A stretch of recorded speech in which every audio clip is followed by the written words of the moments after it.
شکارپور میں حلف برداری پروگرام۔ شکارپور میں لیڈی ہیلتھ ورکرز یونین کی حلف برداری کا پروگرام منعقد کیا گیا، جس میں آئے ہوئے مہمانوں کو سندھ کا تحفہ اجرک پیش کیا گیا۔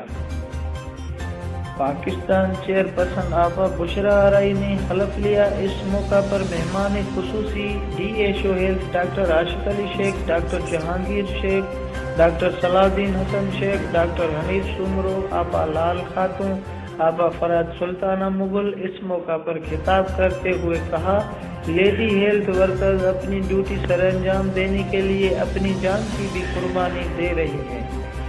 اس وقت ان خواتین کے بہت مسئلے ہوتے ہیں، ضلع کے ان کچوں کے علاقے میں جاتی ہیں جہاں پولیس بھی نہیں جا سکتی ہے۔ دن رات پولیو کی ڈیوٹی ہو یا کوئی اور ڈیوٹی، آفیسر کے حکم پر اپنی جان کی پرواہ کیے بنا اپنا فرض پورا کرتی ہے۔ اس موقع پر رنجن علی شیخ، اعجاز احمد، غلام نبی مہر، محمد عالم گروہی